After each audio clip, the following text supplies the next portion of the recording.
Hello student. तो class 12 का optics का इम्पोर्टेंट क्वेश्चन का हम वीडियो बना रहे हैं। 4 वीडियो बना चुके हैं। पहले हम केवल लॉन्ग आंसर क्वेश्चन का वीडियो बना रहे हैं। पहला लेक्चर में रिफ्रैक्शन एट स्फेरिकल सरफेस के बारे में बताए, पहला फार्मूला ड्राइव किया। दूसरा में इम्पोर्टेंट है आप लोगों के लिए लेंस मेकर फार्मूला को ड्राइव किया। और थर्ड जो है ड्राइव किया हमने कंपाउंड माइक्रोस्कोप का लेवल डायग्राम, मैग्नीफाइंग पावर। और फोर्थ क्वेश्चन बताए आपको एस्ट्रोनॉमिकल टेलीस्कोप के बारे में। अब रे ऑप्टिक्स का एक लास्ट क्वेश्चन आता है लॉन्ग क्वेश्चन में। ये जो है रे ऑप्टिक्स का लास्ट क्वेश्चन होगा refraction at through a prism. हम डायरेक्ट क्वेश्चन पर ही आएंगे, डिटेल आप उसके बाद कुछ शॉर्ट क्वेश्चन बताएंगे। जो आज का टॉपिक होगा इस लेक्चर में रिफ्रैक्शन एट या रिफ्रैक्शन समझिए थ्रू ए प्रिज्म।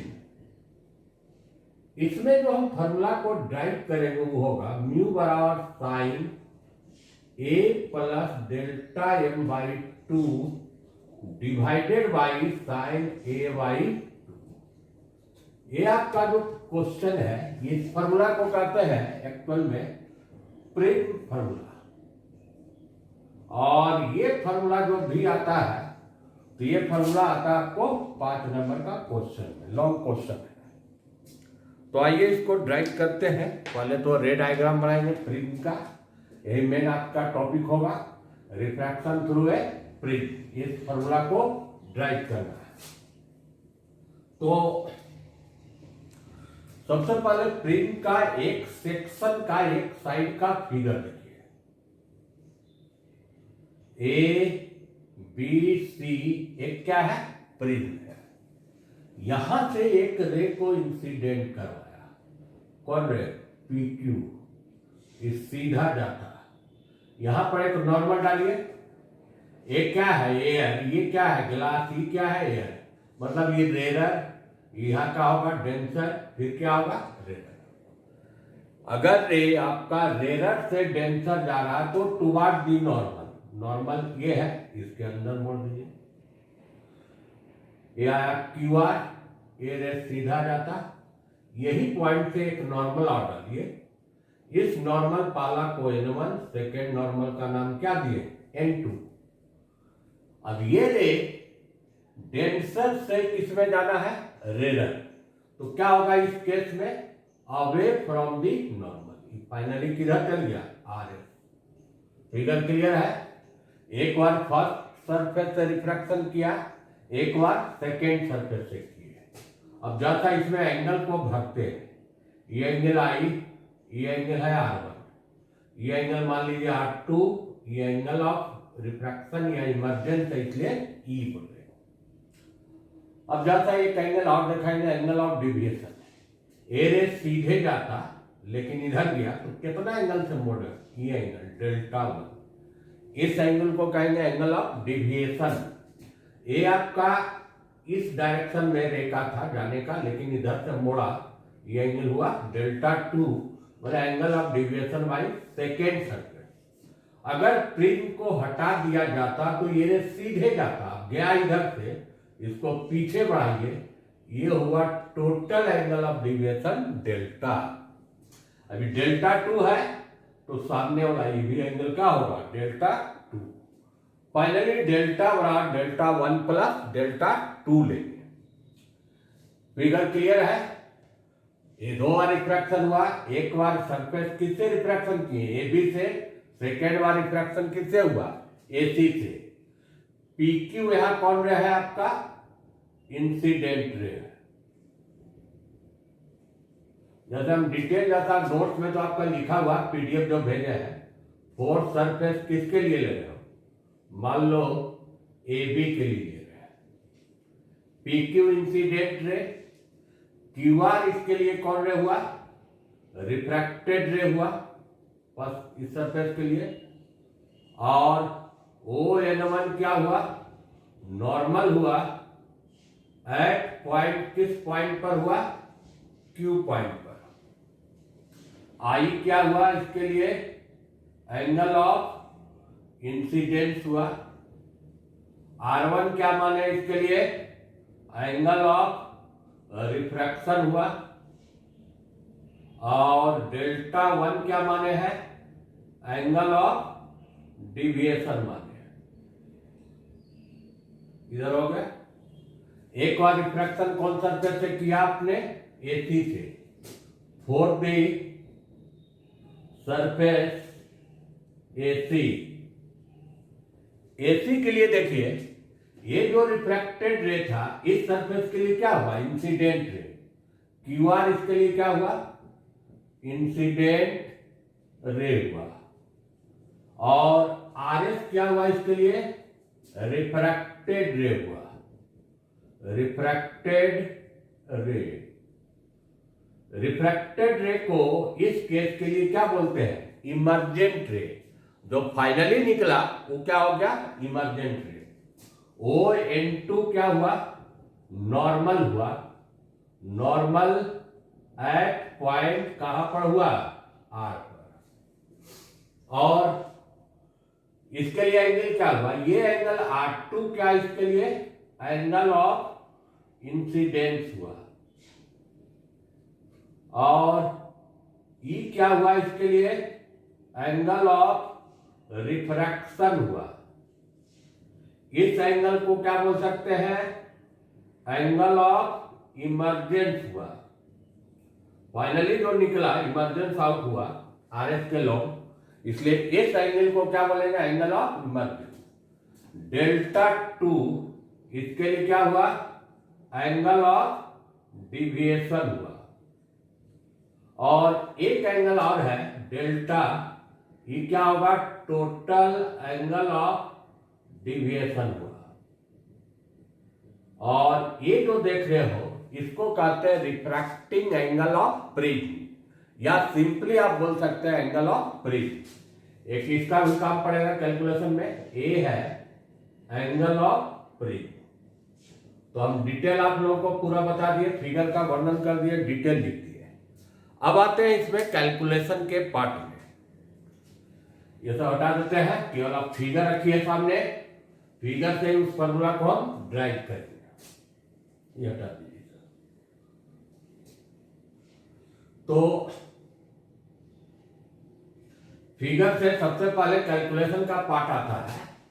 ये जो डेल्टा देख रहे हैं, डेल्टा 1 प्लस क्या होगा, डेल्टा 2 वाला इक्वेशन। अब डेल्टा 1 का वैल्यू और डेल्टा 2 का वैल्यू किसके टर्म में निकालेंगे, R1 ये सब के टर्म। तो देखो ये एंगल I है, ये सामने वाला कोण I इक्वल टू क्या होगा, R1 प्लस डेल्टा 1। तो डेल्टा 1 I माइनस क्या हो गया, R1। सेकेंड आइए, ये एंगल पूरा E है, ये आमने सामने का कोण इक्वल होगा, मतलब E बराबर क्या होगा, R2 प्लस डेल्टा 2। तो डेल्टा 2 E माइनस क्या होगा, R2। अब ये सॉरी हमको क्या निकालना था, ठीक है, डेल्टा 1 और डेल्टा। अब डेल्टा 1 और डेल्टा 2 का वैल्यू इक्वेशन 1 में पुट कर दीजिए। तो डेल्टा बराबर I minus R1 plus E minus R2। तो I plus E minus R1 plus R2, equation number 2 कर दीजिए। ये निकाले हम टोटल एंगल ऑफ डिविएशन। अब अगला पार्ट कैलकुलेशन का देखिए, ये एक क्वाड्रिलेटरल है, एक QOR। रफली फिगर बना देते हैं। कौन आपका है, ए है, यहाँ Q है, O है, R है। ये लाइन नॉर्मल है, इसलिए ये एंगल 90 डिग्री, ये भी एंगल क्या है, 90 डिग्री। और चारों एंगल का सम कितना होगा, 360। तो ये दोनों 90 प्लस 90 180 हो गया, इसलिए समझिए angle A plus angle O का सम कितना डिग्री होगा, 180 डिग्री। इक्वेशन इसको 3 लीजिए। अब एक ट्रायंगल यहां पर बन रहा है, देखो ट्रायंगल कौन बन रहा है, ट्रायंगल बन रहा है QOR। ये एंगल R1, ये एंगल क्या है R2, तो R1 plus R2 plus O का सम कितना डिग्री 180, ये भी 180 है और ये भी 180 है, दोनों को इक्वेट कर दीजिए तो क्या बचेगा A plus O R1 plus R2 plus O से वो कैंसिल हो गया तो A बराबर R1 प्लस R2। एक इक्वेशन ये मेन इक्वेशन निकला, मेन इक्वेशन है सर जिसका आगे जरूरत है, तो इस इक्वेशन को हम मान लीजिए ये नाम दे देते हैं। अब R1 प्लस R2 का वैल्यू इक्वेशन 2 में पुट कर दीजिए तो क्या जाएगा, देखो डेल्टा बराबर I plus E minus A या डेल्टा प्लस A बराबर I प्लस E, ये भी एक मेन इक्वेशन है। इससे आपको क्या पता चलता है, क्या रिजल्ट निकाले हम, कभी कभी यहां तक दे सकता है, ये 3 नंबर का क्वेश्चन है, angle of deviation plus angle of prism का सम एंगल ऑफ इंसिडेंस और एंगल ऑफ इमर्जेंस के सम के बराबर होगा। क्वेश्चन यही पूछेगा, so that the sum of angle of incidence and angle of emergence is equal to the sum of angle of deviation and angle of prism. तो यहां तक आप लिखिएगा, ये 3 मार्क्स का क्वेश्चन आता है। अब अगला पार्ट में आते हैं, ये हटा देते हैं, इसमें 2 रिजल्ट हम निकाले हैं मेन, जो आगे हम इसको यूज करेंगे, उस रिजल्ट को हम इधर साइड लिख लेते हैं। एक रिजल्ट आपने निकाला R1 प्लस R2 बराबर A, दूसरा निकाले delta plus A equal to I plus E। पहला जो कैलकुलेशन का पार्ट था एक रिजल्ट E हुआ और सेकेंड रिजल्ट हुआ डेल्टा प्लस A बराबर I प्लस E हुआ। अब आते हैं अगला, ये जो एंगल ऑफ डिविएशन है डेल्टा का क्या वैल्यू होगा। अगला ले रहे हैं हम एंगल ऑफ डिविएशन डेल्टा, तो यहां पर हम स्नेल लॉ को 2 बार लगाएंगे। Applying Snell's law, Snell law लगाइएगा अगर आप फॉर द सरफेस AB के लिए लगा रहे हैं, AB में लगाइएगा तो इसके लिए एंगल ऑफ इंसिडेंस I है, एंगल ऑफ रिफ्रैक्शन क्या है R1 है, और मान लो प्रिज्म ग्लास का बना हुआ है तो A म्यू G, इसको सिंपली मान लीजिए mu equal to sine I बटा क्या होगा साइन R1 होगा। अगर स्मॉल एंगल लेते हैं और स्मॉल एंगल के लिए साइन I को क्या लिख सकते हैं आप I, और साइन R1 को क्या लिख सकते हैं सिंपली R1। तो इक्वेशन क्या होगा, म्यू बराबर I बटा R1, तो I equal to mu into क्या होगा R1, एक I निकाल लिया, यहां देखिए म्यू I बटा R1, तो इसलिए I equal to mu into R1। अब सेकेंड आते हैं, सेकेंड सरफेस में लगा रहे हैं फॉर द सरफेस AC के लिए। AC में एक्चुअल में रे जा रहा है, ग्लास टू किस में जा रहे हैं एयर में, यहां क्या लिखना पड़ेगा आपको G म्यू A, I के जगह पर क्या है R2 और R के जगह पर क्या है E, साइन R2 बटा साइन E, इसको A म्यू जी कीजिएगा तो 1y होगा, A mu G sign R2 बटा साइन E, इसको उलट दीजिए, अगर A म्यू जी कीजिएगा तो साइन E बटा साइन क्या होगा R2, और A म्यू जी को क्या माने हम म्यू, तो साइन E बटा साइन क्या होगा R2।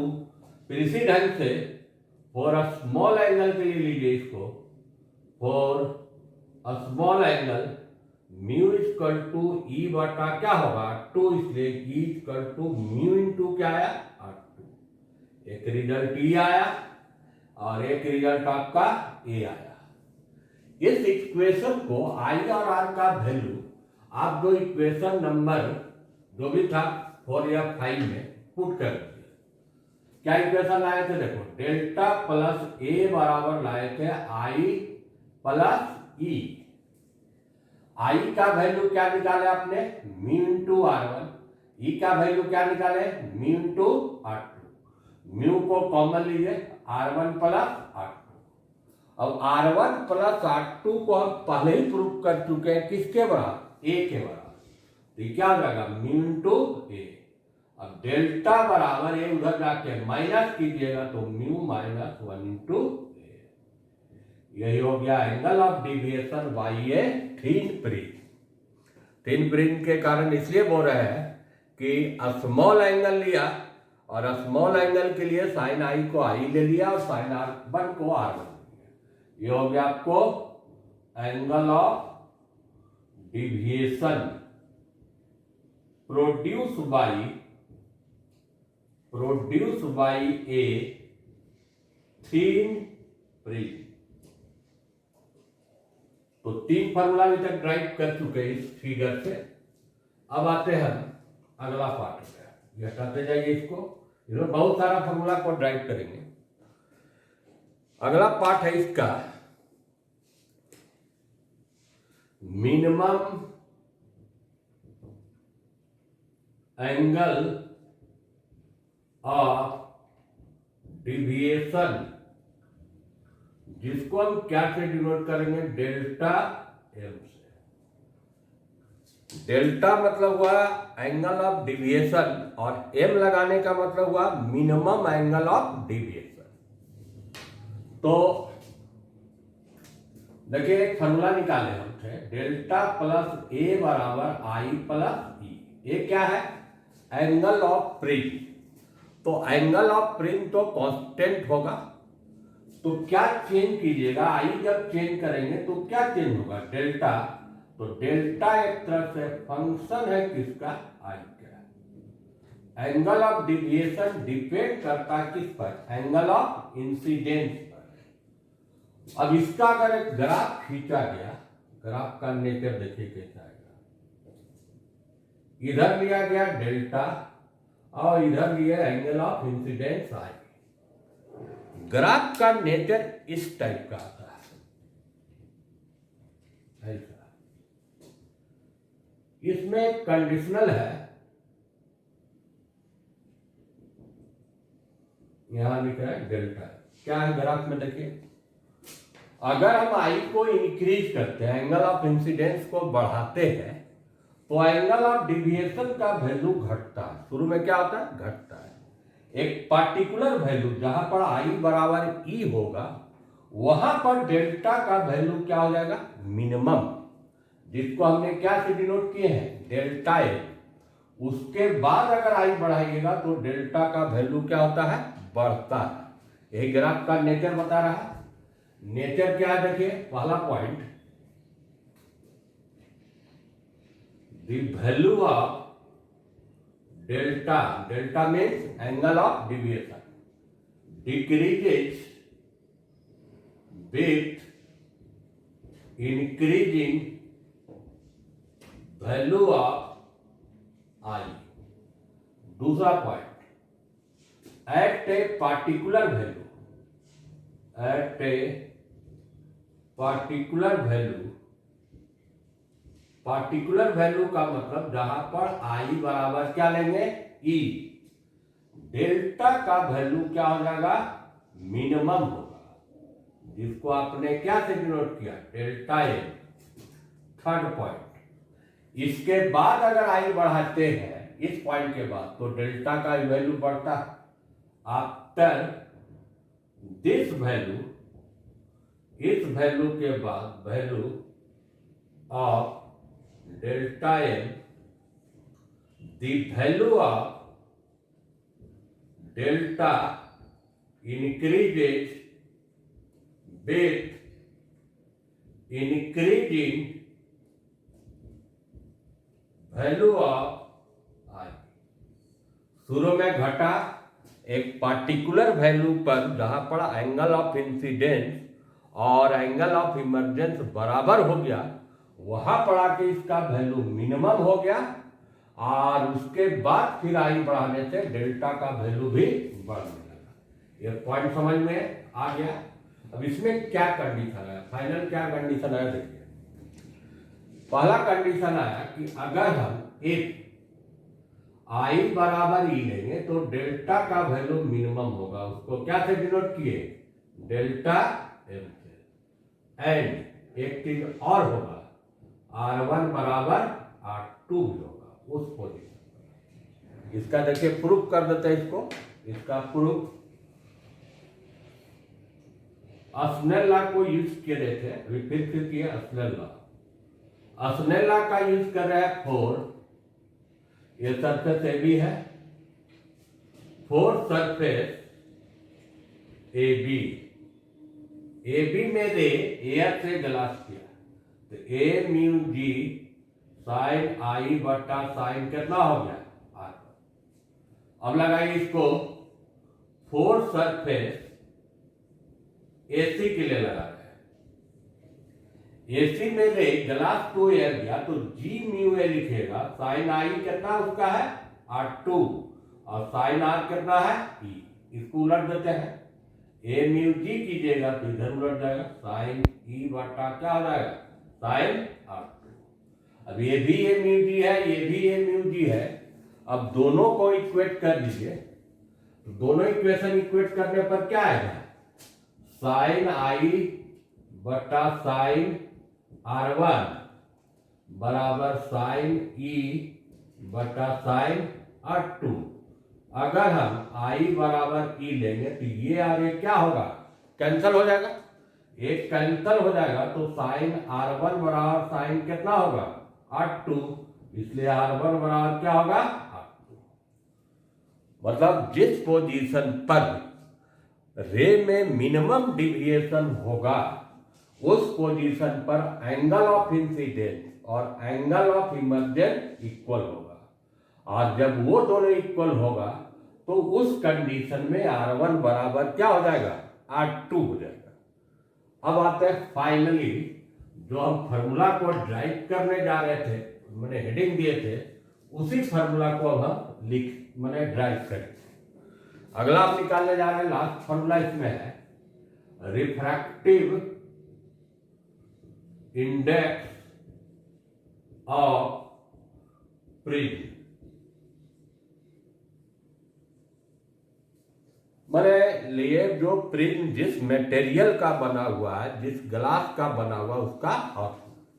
मान लीजिए किसी में लगाइएगा अस्नेल लॉ को फर्स्ट सरफेस में, तो आप लिखिएगा ए म्यू जी अगर ग्लास का है, इसको सिंपली म्यू लिखे, साइन आई बटा क्या होगा इस सरफेस के लिए R1। मान लो इक्वेशन नंबर ए है। अब अगला काम क्या करना है कि आई का वैल्यू और R1 का वैल्यू कैलकुलेट करना है। तो आपको हम पहले दो इक्वेशन निकाल चुके हैं। क्या निकाले थे, डेल्टा प्लस ए बराबर आई प्लस ई। अब इसमें आप कंडीशन लगा दीजिए मिनिमम डिविएशन का। अगर आई बराबर ई लेंगे तो डेल्टा का वैल्यू क्या होगा डेल्टा एम। तो इधर क्या लिखेगा डेल्टा एम प्लस ए, ई के यहाँ पर आई तो कितना आई हो गया 2i, इसलिए आई बराबर ए प्लस डेल्टा एम बाई, आई का वैल्यू निकल गया। अब आते हैं R1 का, तो एक इक्वेशन पहले ही प्रूफ किए थे R1 प्लस R2 बराबर ए। और अगर आपका मिनिमम डिविएशन का केस है, मिनिमम डिविएशन है, तो उसमें R1 बराबर क्या प्रूफ हुआ था R2। तो R2 को अगर R1 बैठाते हैं तो कितना R1 होगा 2R1। तो R1 बराबर क्या होगा A बाई, तो I निकल गया R1 निकल गया। तो फाइनली म्यू बराबर sine A plus delta m by 2 divided by sine A by. यही फॉर्मूला को कहते हैं prism refraction at through a prism या इस फॉर्मूला को क्या बोलते हैं? Prism formula. ये जब क्वेश्चन पूछेगा जैक में या कभी भी, तो ये 5 नंबर का क्वेश्चन पूछा जाता है। तो आप कैसे इसको ड्राइव कीजिएगा? जिसमें बहुत सारा हम फॉर्मूला को ड्राइव कर लिए, तो सारा फॉर्मूला को आपको एक दो को एलिमिनेट कर दीजिए, हटा दीजिए। कैसे आप कीजिएगा बता देते हैं। फर्स्ट में आप इसको तो ड्राइव करना ही होगा, R1 प्लस R2A, क्योंकि इसमें यूज किए। उसके बाद एक फॉर्मूला ड्राइव किए, डेल्टा प्लस ए बराबर आई प्लस ई, इसको भी ड्राइव करना। ये ड्राइव करने के बाद नोट्स में या अभी हम जो बताए वो क्या बताए थे? मीन ये माने angle of deviation by a thin prism.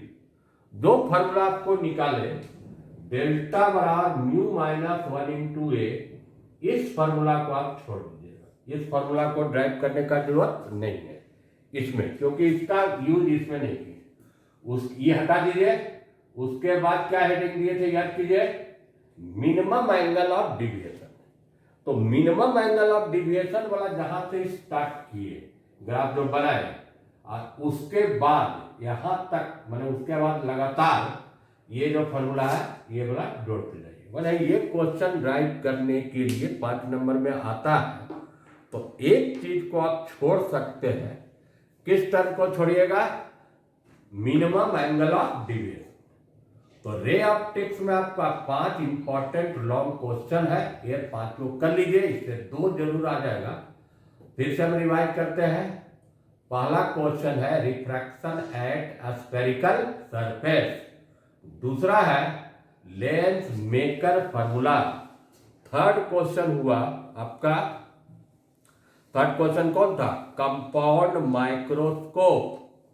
Fourth question हुआ एस्ट्रोनॉमिकल टेलीस्कोप। और फिफ्थ क्वेश्चन हुआ रिफ्रैक्शन एट स्फेरिकल सरफेस। ये पांचों क्वेश्चन में से ही रे का कोई ना कोई लॉन्ग क्वेश्चन आएगा। और वेव ऑप्टिक्स में आपको हम 3 या 4 क्वेश्चन बताएंगे, और इतना पढ़ के जाइए तो ऑप्टिक्स का सारा क्वेश्चन, और कुछ शॉर्ट क्वेश्चन भी बता देंगे, ऑप्टिक्स का सारा क्वेश्चन को आप डील कर सकते हैं। Thank you.